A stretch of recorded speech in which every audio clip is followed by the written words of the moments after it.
everybody. It's Connie, the Compassionate Medium. How are you guys doing tonight? We have a very special night tonight. Well, it is for me anyway. I've been waiting for this for a long time.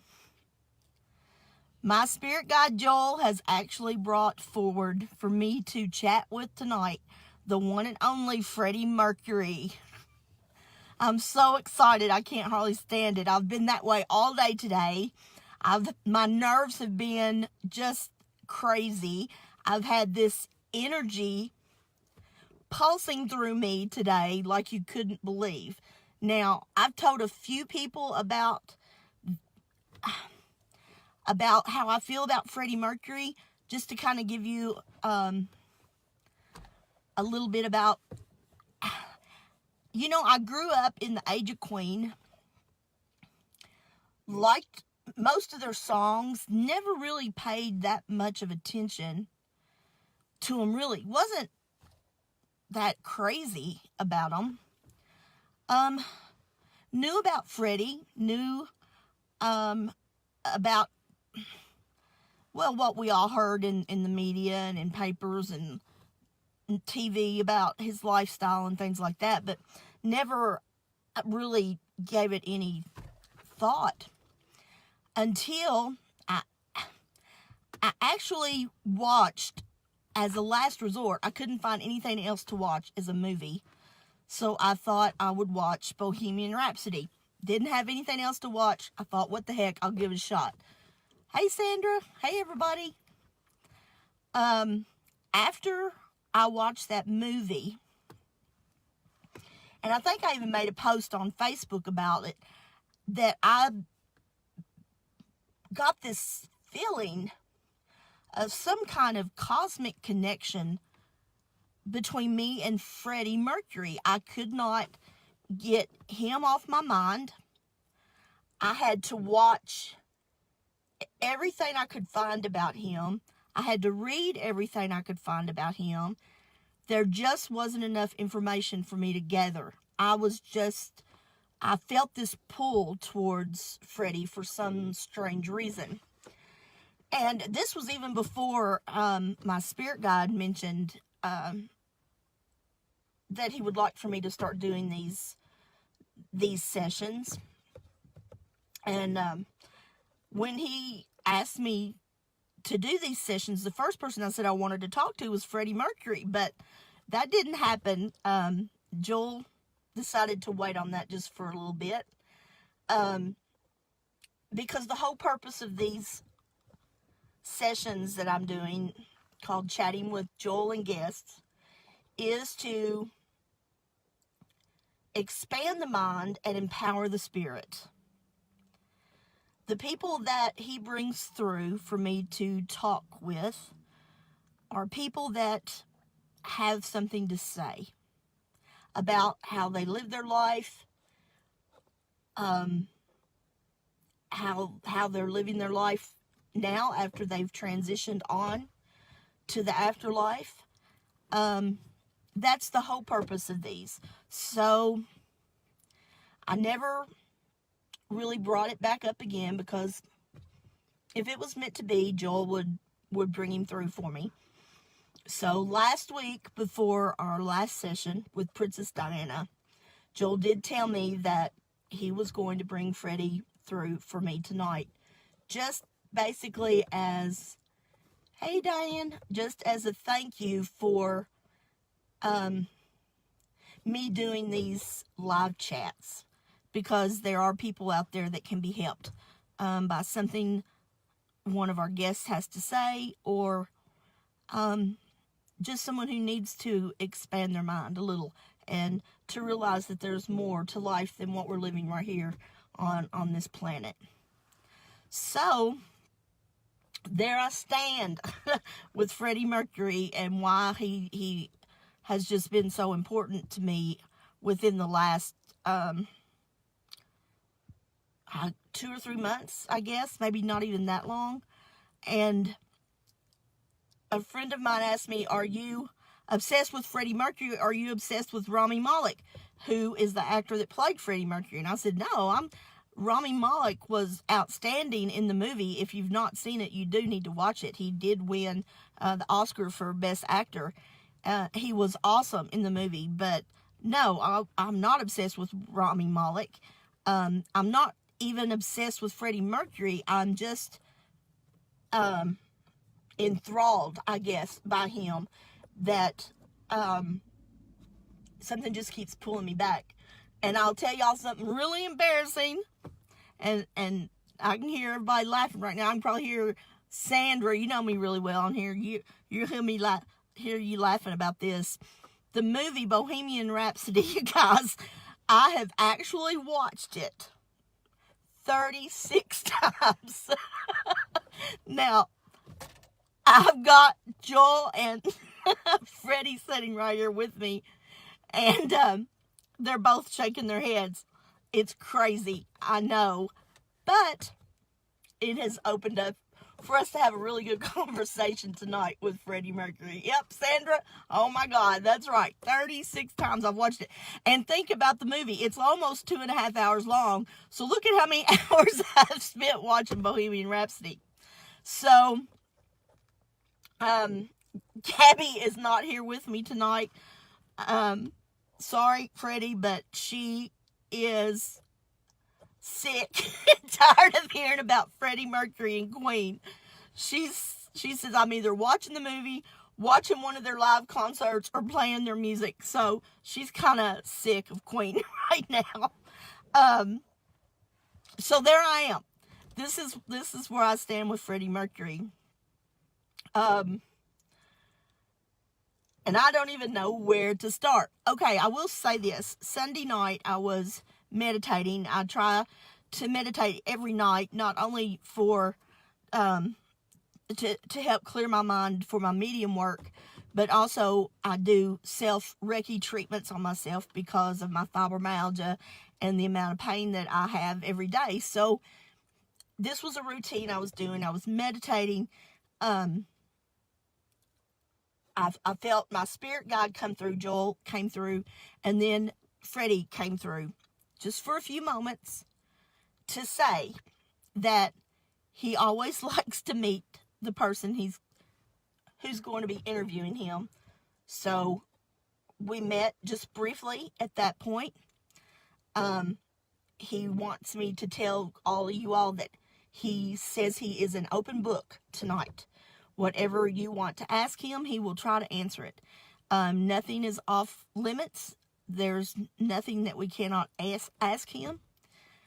He did say that he would give anything for a cigarette and a drink right now.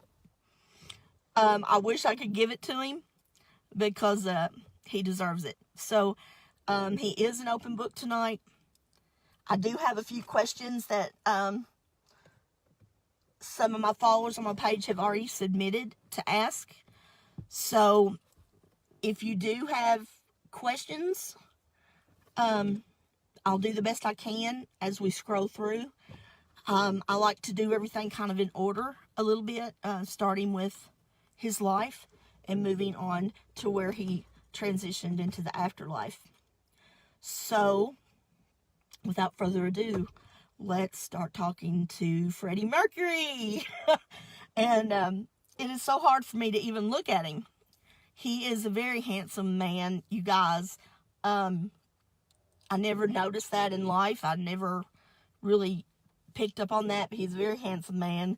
He's saying, "Thank you, my darling."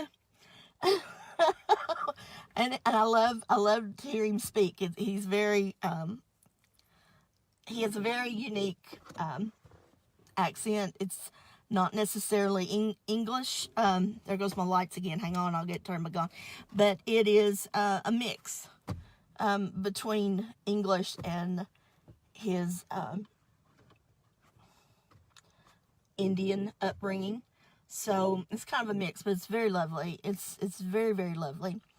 I'll start talking a little bit about Freddie, about your life, if you would. I know if anybody's watched the movie, we know a lot about what happened, but is there something that directed you? Did you know at a very young age that you were meant to be in music and meant to be a performer?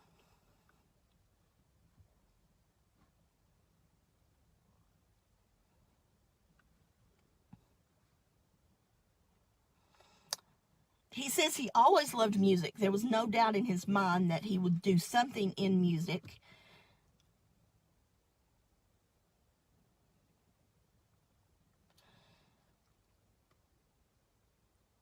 He said he's not going to go very farther back. He said it's just too boring, darling. He said it's just too boring.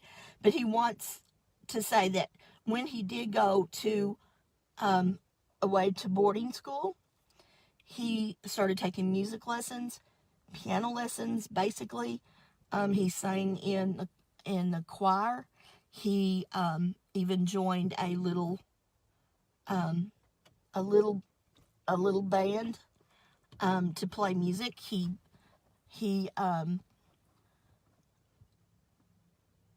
played a little bit of guitar. He played a little bit of a few other different instruments.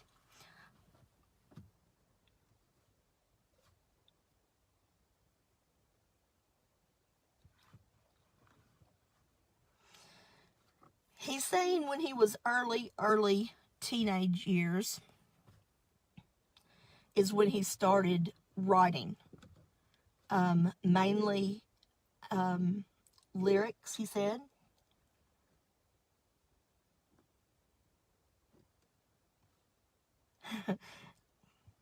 And he said he would write them on like scraps of paper. Anything that would come to his mind, he would just write a lyric out, and he kept them underneath his pillow in his bed.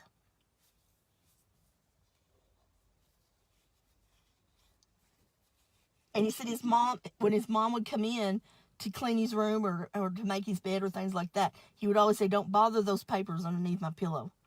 Because he said anything that came to his mind that sounded like a good lyric, he would write it down.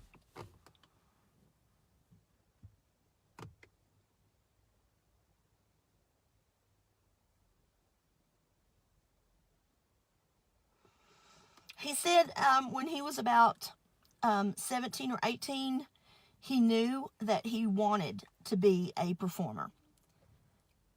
I see everybody. I'm not ignoring you. Promise. Welcome, everybody.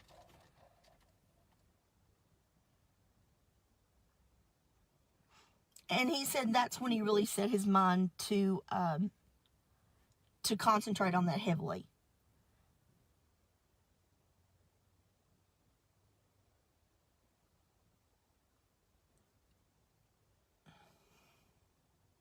When he was 18, you were 18 when you moved to England, is that right?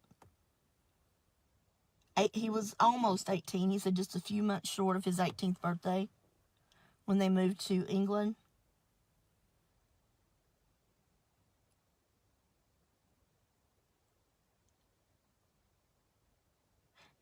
And he said at that point, everything that he did and everything he thought went into his music.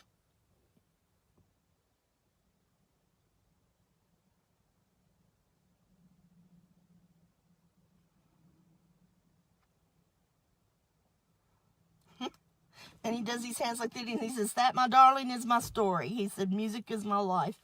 That's all he ever wanted to do. I guess let's delve a little deeper into some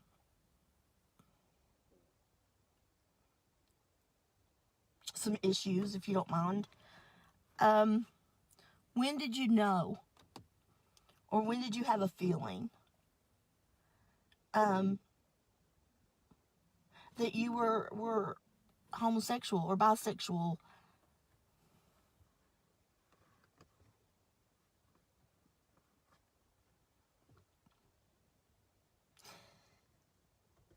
He says he thinks everybody in life has a tendency to love someone of your own gender, of your own sex. He said, if you don't say it's true, then you're telling a lie. He said, you've always looked at someone and said, oh, he's attractive, or oh, she's attractive. And he said that's just the way he was. He never really looked that much at gender. When he knew he felt a way about someone, he just felt that way about someone.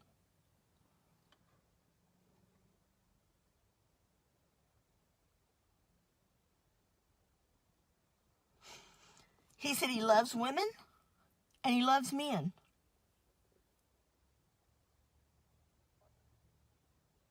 Okay, well, I'm going to pull my note out here because I have a question I think that goes kind of towards that.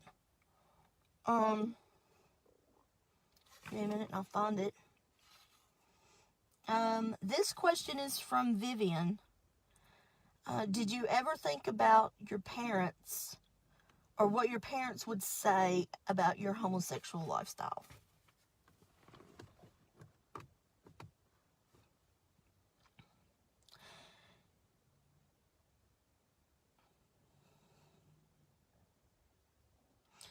He said that he thinks they always knew something was different about him. He said he always butted heads with his dad anyway about things. They were, in a way, so much alike that they butted heads on things. They each wanted to be right about things, so they always had this kind of a butting of heads. He said he never doubted that his mother loved him. He knew that his dad loved him, but his dad did it in a different way. He was very strict. He was very stern. And he was devoted to his religious beliefs.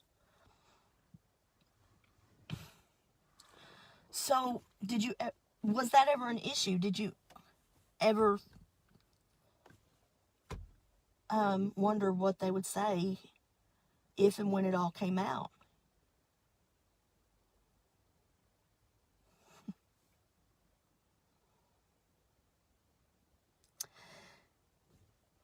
He's basically saying that he knew that he would still be loved. He knew that he would still be accepted.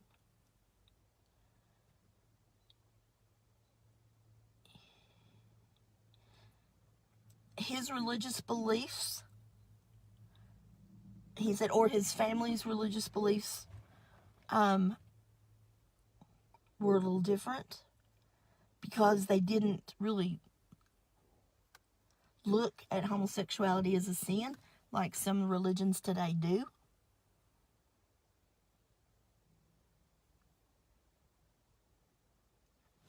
And he said, I just do what I do. He said, I don't do anything to impress anybody. I'm just me. I think that's a great way. I think we should all be that way. That's... If we could all just worry about ourselves and be ourselves and not worry about impressing someone or making someone else happy, we would all be in such a better state of mind. So, moving on a little bit.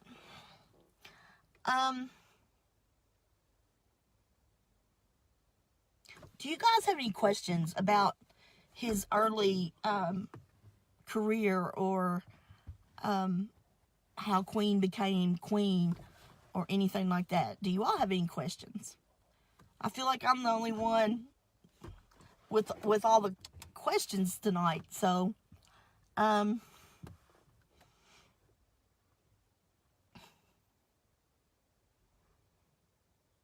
see a lot of people tuning in. Hey, everybody.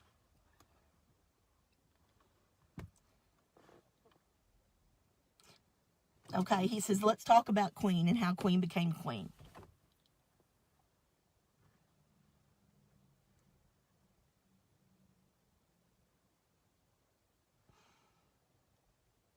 He said that he knew them And when you say knew them, you're talking about Brian and Roger?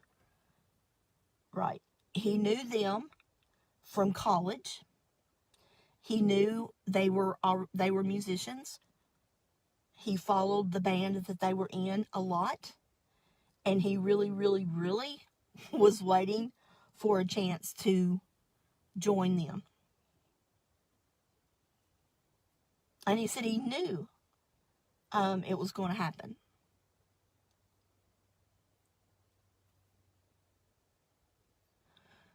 He said so when the opportunity came, he joined the band, and that band's name was Smile. Is that correct? Okay, he joined them.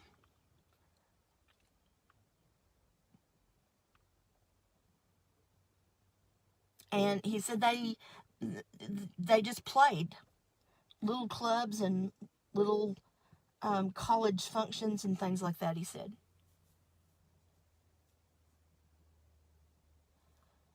So, I'm trying to watch, make sure nobody's put questions up there. We know that I know that it was your idea, your thought process to change the band's name to Queen.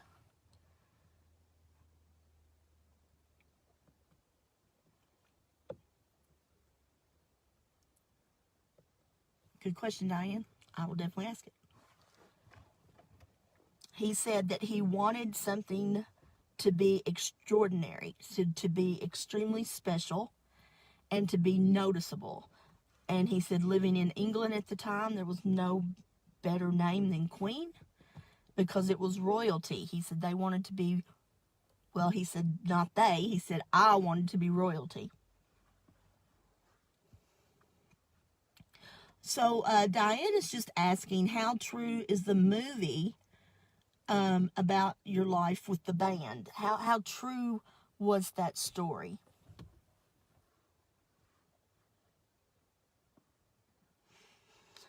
He said mostly all of it was factual. He said there was a few things that was changed.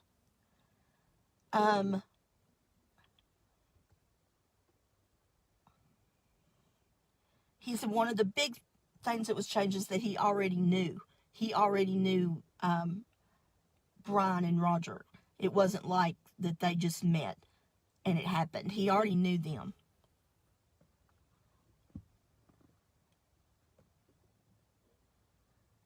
But he says as far as him coming up with the name Queen, that was true.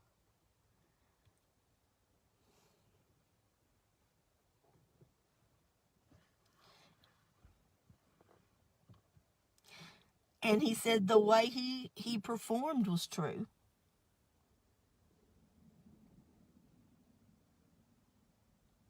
Okay. Let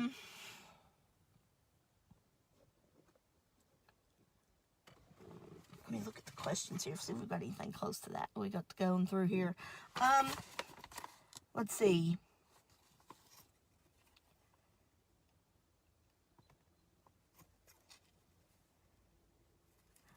Since we talked about the movie just a little bit, I'll ask another question that's from Diane. How do you feel about this movie, about your life? What did you think about the movie? He says he thinks the movie is fabulous. He said he absolutely loved that his bandmates were there through the whole thing. He said to keep it real.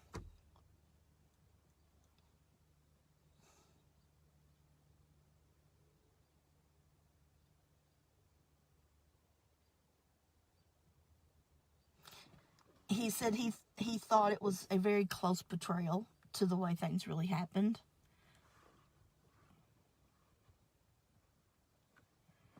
And so Diane's asking me, so you did love that girl, and that girl we're talking about, Mary. He said most definitely. He said he loved Mary until the day he died. He still loves Mary. Mary was the love of his life, and Mary will always be his soulmate and the love of his life.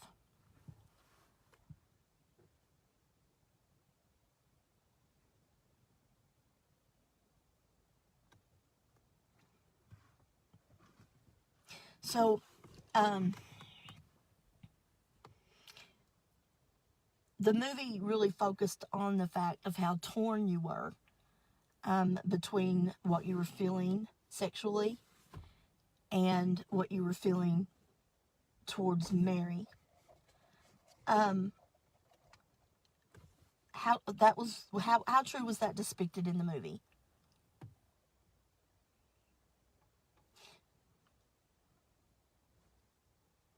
He said it was depicted very well because he loved Mary. He loved her more than life itself, he says.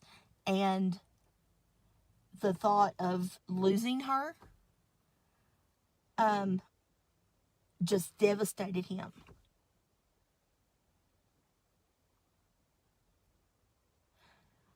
But she was very supportive of him and his lifestyle.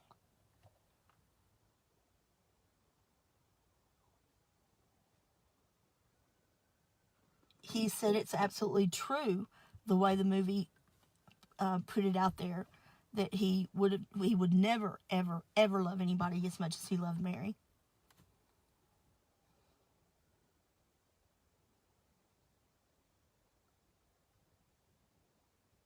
He said the movie didn't completely go on how they met. He said some things had to be changed to make it a little more interesting, he said.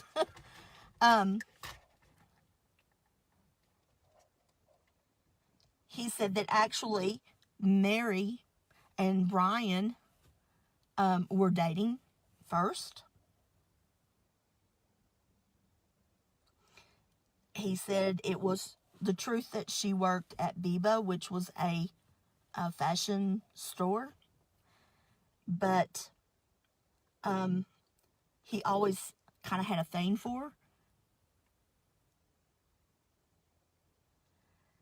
He said that him and Roger would go into Biba just to look at all the pretty girls because they hired, he said, a lot of women that were like models. So he said they went in there all the time just to look at all the pretty girls.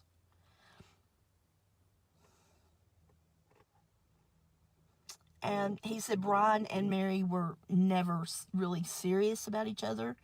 And he said when Brian saw that he kind of had the hots for her, he backed off and cleared the way. And he said it did take him about a year before he built up the courage to ask her out. Wow. That doesn't seem like your personality. And he says a lot changes over the years. And he says the way I am, he says, or the way I was on stage, he said, is not the way I was in real life. He said I was actually very quiet. He enjoyed the serene times.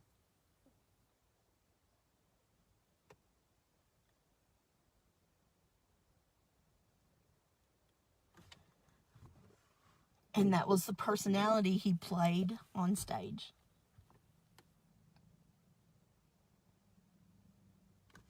There goes the light again. There we go.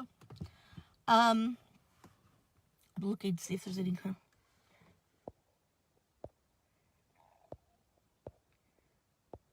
Yeah, so many people are saying how much they love your music.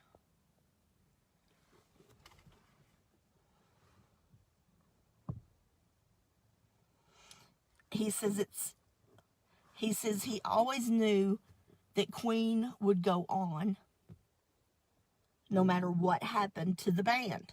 He said he knew that Queen would go on. He said because their music was unlike anyone else's, not just at that time, but even today. He said they never, he said they were very different. He said, and everyone wrote songs. All four of the members wrote songs, and all four of them wrote songs that were extremely different.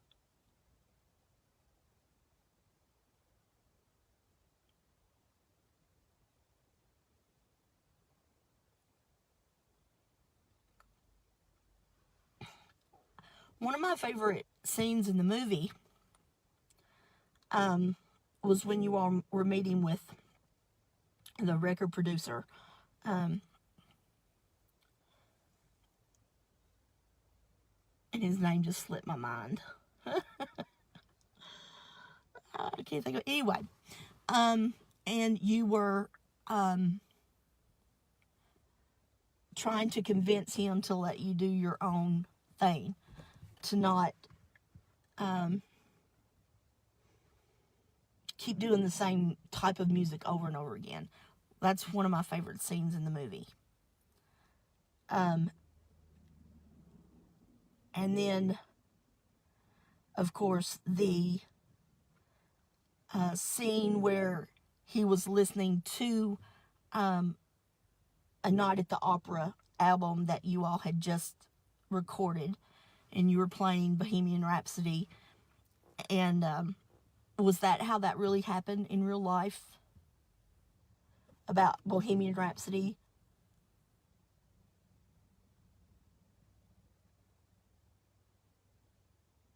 He said that was pretty much spot on. The band, he said, wanted that to definitely be the single. The record producers did not, because it was too long for radio to play.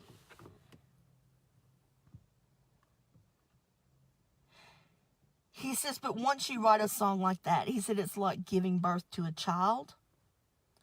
It has to be shown off, and it has to be played. So he said that part of the movie was very, very straightforward. And he said it did not come easy, Queen's popularity with the industry people.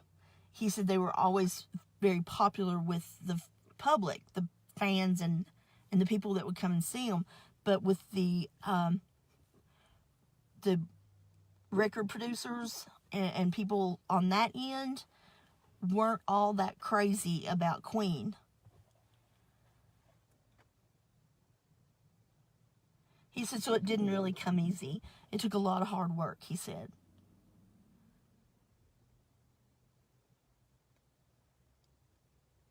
Hey, I see Kelly. I see Lisa's joined.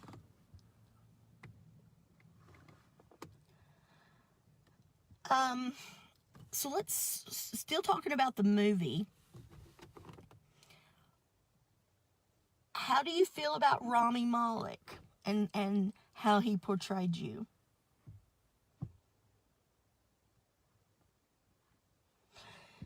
He said he thought Rami did a fabulous job.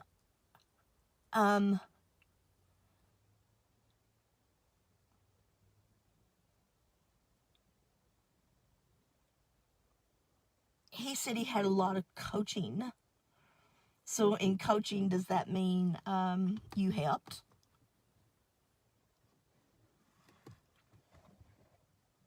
He laughs and he said that some people said that he actually haunted the movie. He said that wasn't true. He said he was there a lot. He did bring about suggestions and thoughts in people's mind. He said, but he has to hand it to Rami that he really took the role on and he said he couldn't have asked for anyone else to better portray him and his life.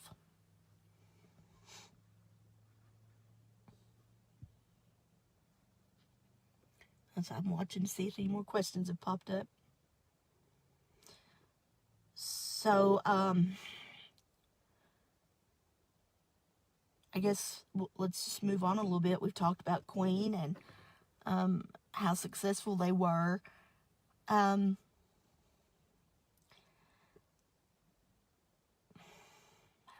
do I want to say this? I don't know how to say it.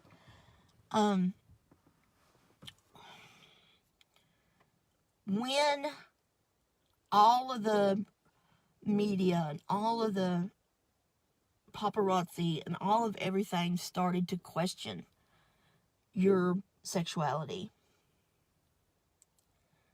well, how was that? Was that hard for you?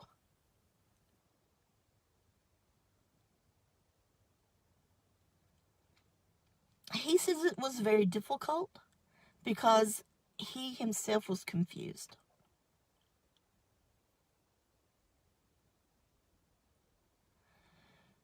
Because he said, when you have a woman like Mary that you love so very much, and that has become your whole heart, that it is very, he says, it's very, a very heart-wrenching to know that you're no longer attracted to her in that way.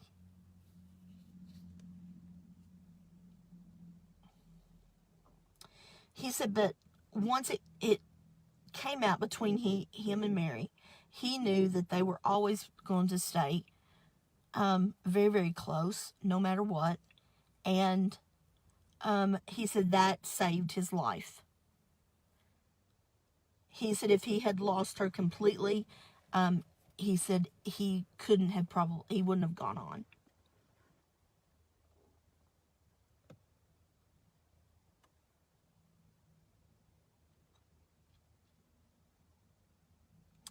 He said that once he and Mary had split as far as being a couple, that he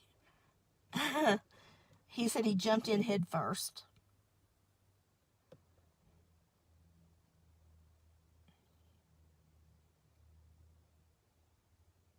And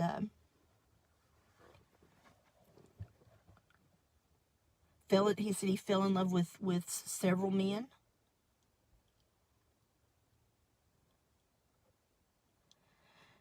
He says he was not as promiscuous as people would have you think.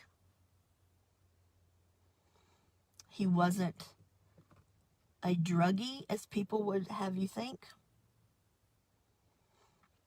He says, don't get me wrong, my dear. He said, I did love my alcohol. He said, I loved my cigarettes. And he said, and I did partake in a few drugs now and then.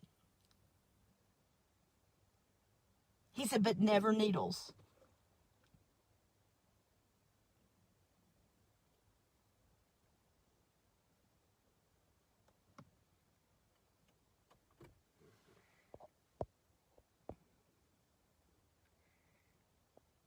Hey, Jenny.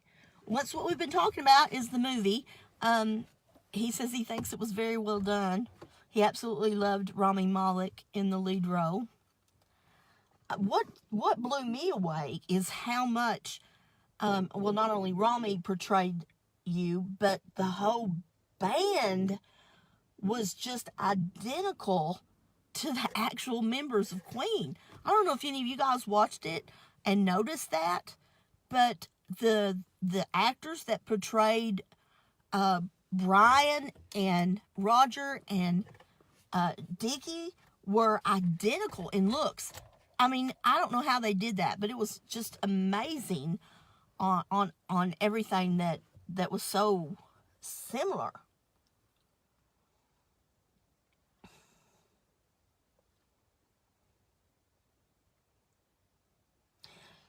He said that the movie itself was 10 years in the making.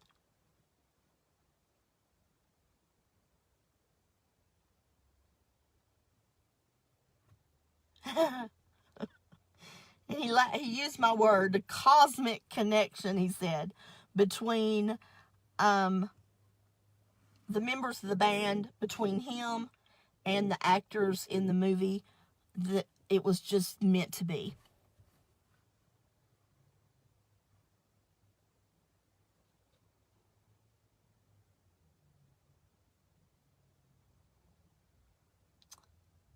He said he quite enjoyed it. He said he quite enjoyed it.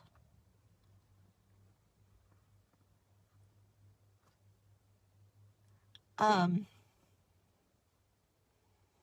know the movie was a little different as far as when you were diagnosed with HIV/AIDS.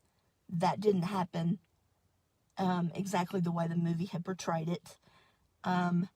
In the movie, it was right before Live Aid that you came out to the band that you were positive. But in actuality, it was several years later after Live Aid. Is that right?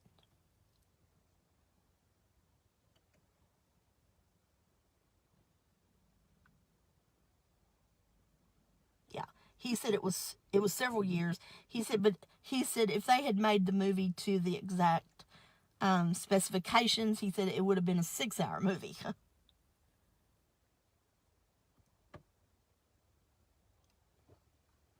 So, I had a question from someone.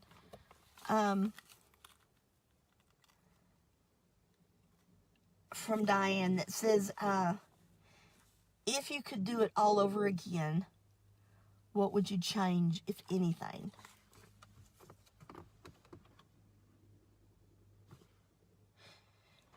He says he wouldn't change a damn thing.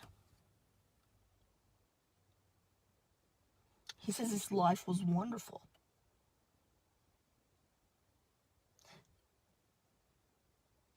He said even though it was in the cards for him to not live very long, the years that he did live, he was doing exactly what he wanted to do.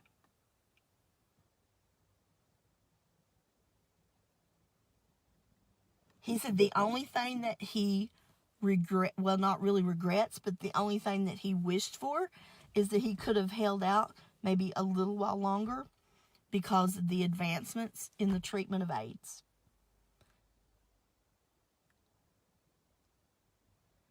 He said he wished he could still be here and writing music and performing. He says, but he does it on a different scale, a different level now.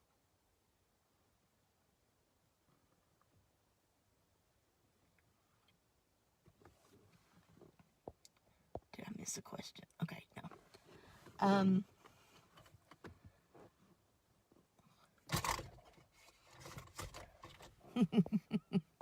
Okay.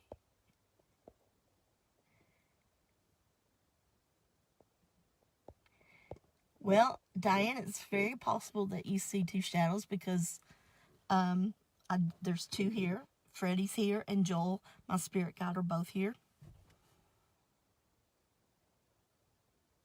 And I really wish you guys could see what I see.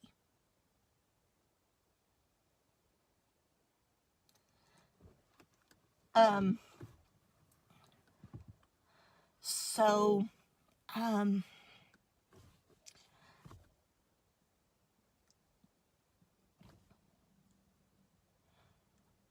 I'm going to go back and talk a little bit about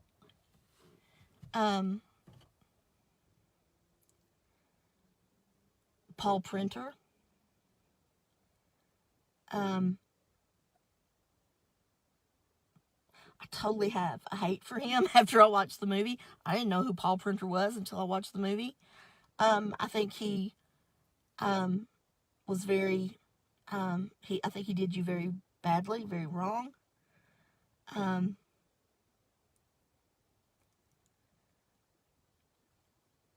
Diane is asking on here, she thinks she sees some shadows. Can you all wave your hands? Wave over here to the camera. See if anybody can see. Freddie's actually blowing kisses.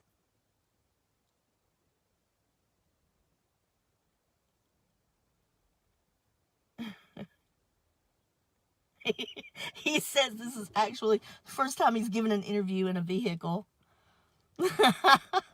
Well, that's just where I feel comfortable at. So this is where I go most of the time. I feel quiet and peace here, so that's what I'm doing. So did Paul Printer lead you into a more dangerous lifestyle as far as your sexuality goes?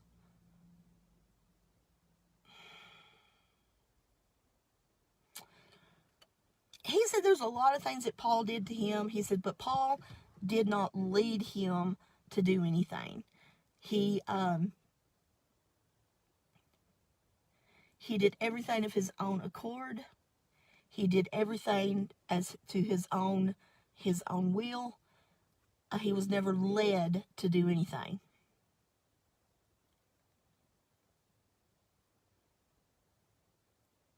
He said the movie did get it right, that he did fire him. But since they've both passed, and he says they've made amends, there's no problems between them anymore.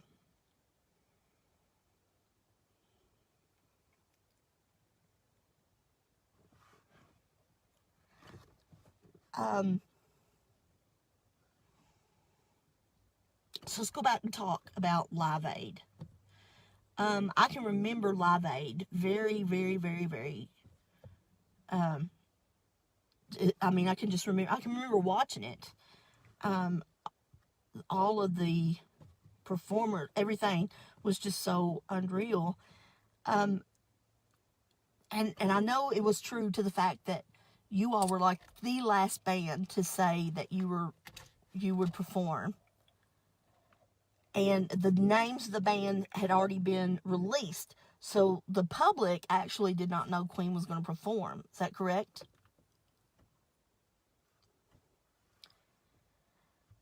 He said that's right, and that's why when they were only given 20 minutes to perform, that's why they decided to not do new material.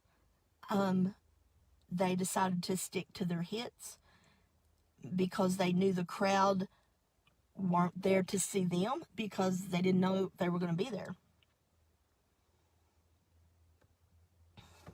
And talking about Live Aid, I had a question from Kim. It said, what was really going through your mind as you played Live Aid?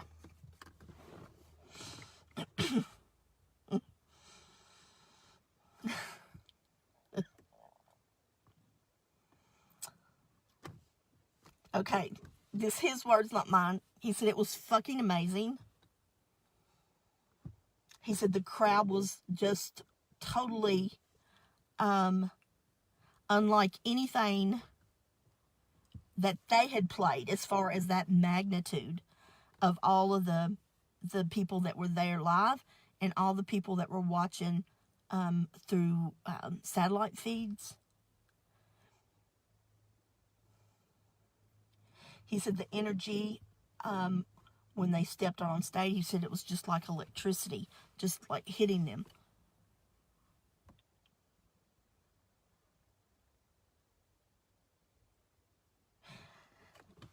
Excuse me. He said actually Live Aid for them almost didn't happen because he had a throat infection at the time,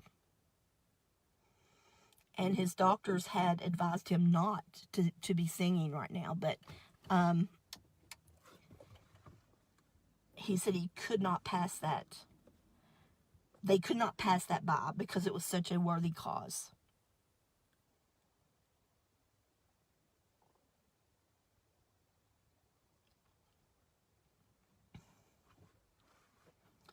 He said that it always amazed them, the band, when the crowd would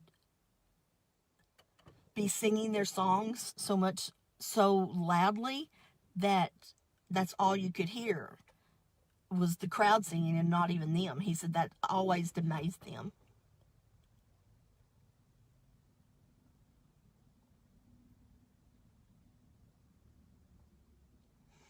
And he said the whole reason behind anything was the fans. He said it was all for the fans.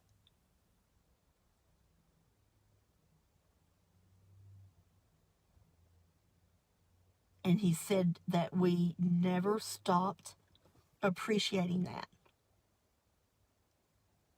He said we never took anyone for granted.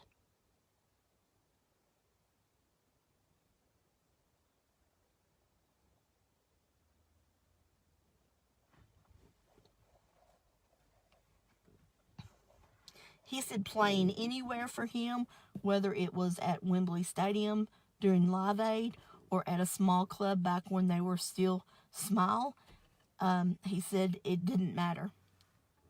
He said the crowds are great. He said, but as long as there's someone there to listen, they're going to be there. And yes, Diane, Freddie does have on sunglasses. They're like the motorcycle reflective glasses.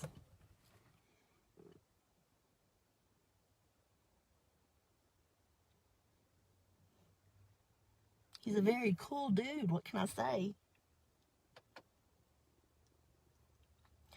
Okay, so when you were diagnosed with AIDS, tell me a little bit about what went through your mind, because it was such a new disease and such a new thing going on that it was just devastating.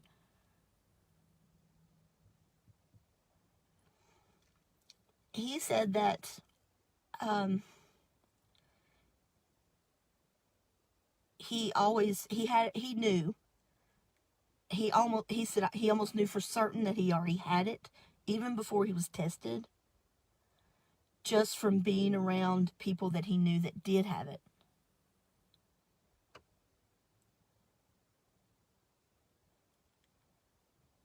He said, of course, it was devastating to get the news. He said, because nobody wants to die. He said, but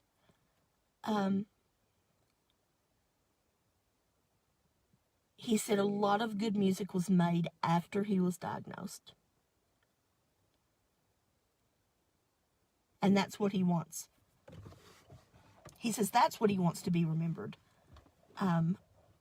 from, is his music, not that he died of AIDS.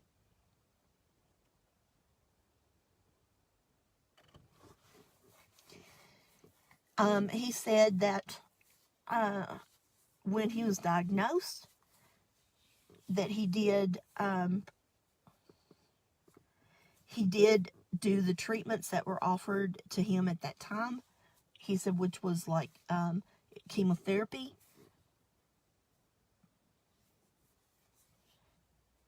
He said he would go to the hospital at like 5 or 6 in the morning to get his treatment because he didn't want to be around a lot of people or have a lot of people see him.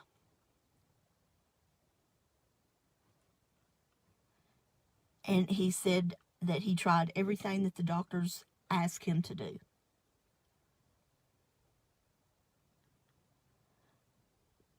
He said, but the advancements came a little too late for him.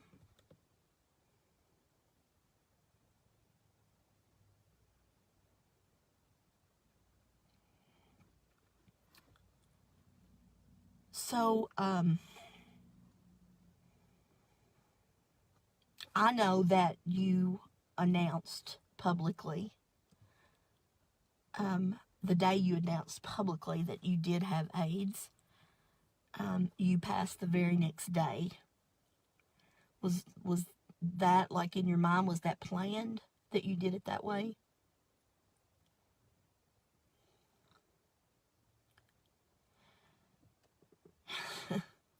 He said, darling, there was so much speculation anyway. He said, people knew I had it. He said, but I wanted to keep my dignity as long as I could.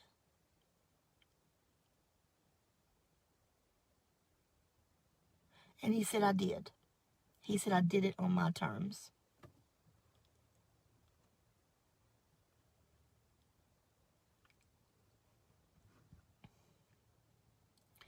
He said when he knew the time was drawing closer, up until the last couple of weeks, he said, he still was making music.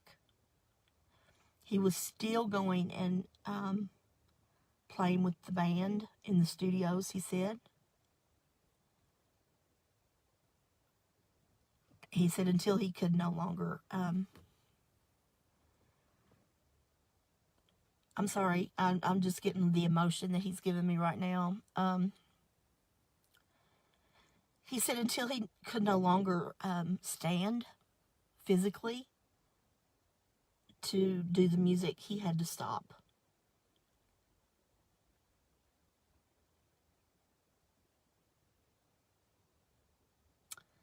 He said he said it's a very horrible disease to die from. He said, but he realized that you go through things that you are meant to go through, he says, and he absolutely has no regrets.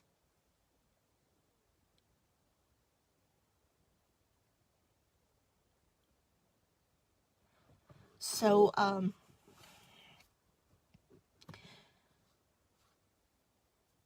when you did finally transition over, how do I say this? Were you aware mentally? Were you still? He stops me. He said, yes, he was. He knew everyone. He knew he was dying. He said he had already made his preparations. And he said his spirit was clear.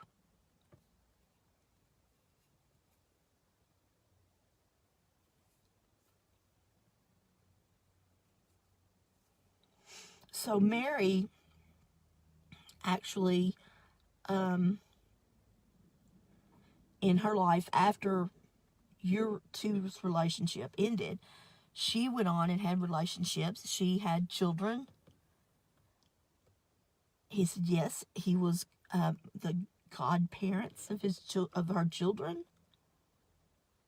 Would you have ever loved to have a child?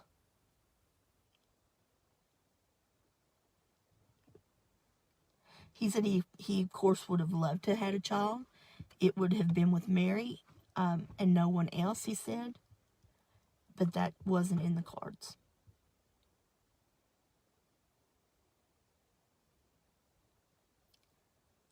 He said, but he was with her kids, and it was just like being with his kids.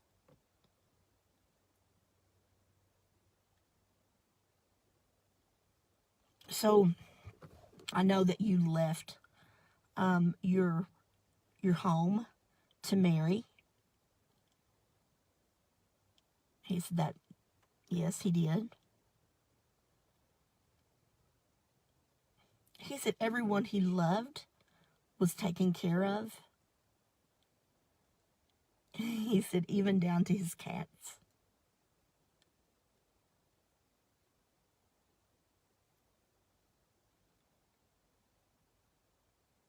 He says he was with people he loved when he passed. So who was with you? Who was with you when you passed? He said Mary, Jim,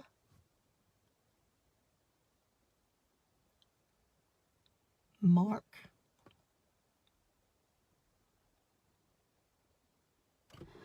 excuse me, and his physician.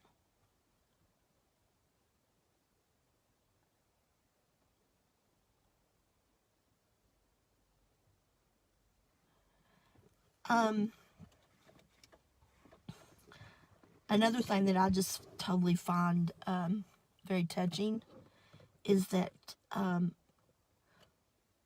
when you did transition, you were cremated because that was your religious beliefs, your Zoroastrian. Am I saying that correctly? Zoroastrian religion. You are cremated, and you left your remains to Mary, and she sprinkled them somewhere. Am I right? And she's the only one that knows where.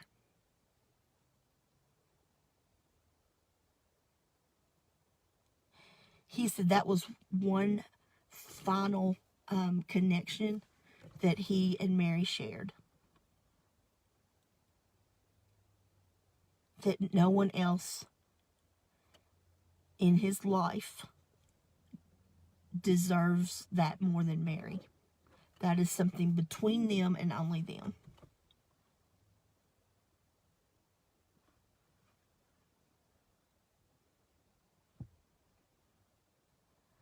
Okay. So I'm kind of watching. I'm not seeing any questions lately roll through.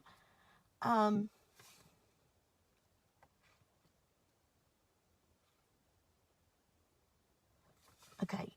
I guess let's talk about real quickly as far as being in the afterlife, being in the spirit world. What do you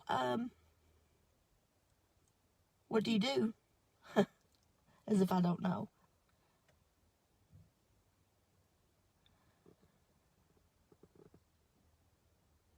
He says, of course, all he does, he said, is his music. He said he plays every day. He's on the stage every day. Someone asked earlier if you'd met Elvis. He said he definitely has met Elvis. He said they've actually jammed together.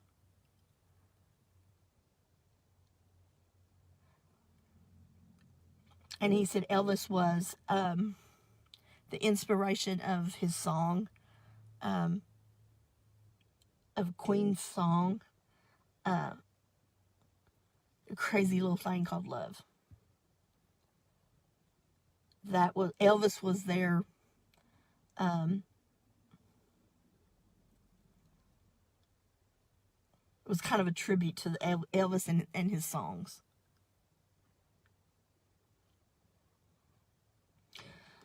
So have you been reincarnated? Have you thought about being reincarnated? He says no, he hasn't. He says it's never out of the question, but he is very satisfied with doing what he's doing right now.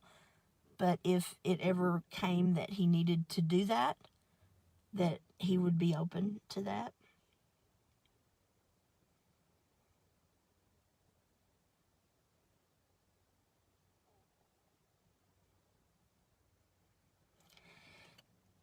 And he's going back to saying the same thing, that everyone needs to live their life for themselves and not for anyone else. To be who you are, to not worry. He said, I love it when he says, darling. He says, darling, people do not think as much about you as you think they do.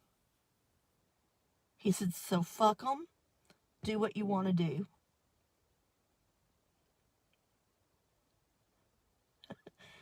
He said, the love in your heart is all that you need.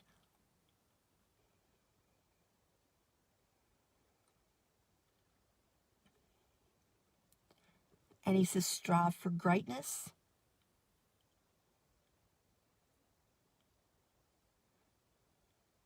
He said, your dream is never too far away. He says, if you want to be a rock star, be a fucking rock star. He says, if you want to be a doctor, be a fucking doctor. He said, live your life and follow your dreams.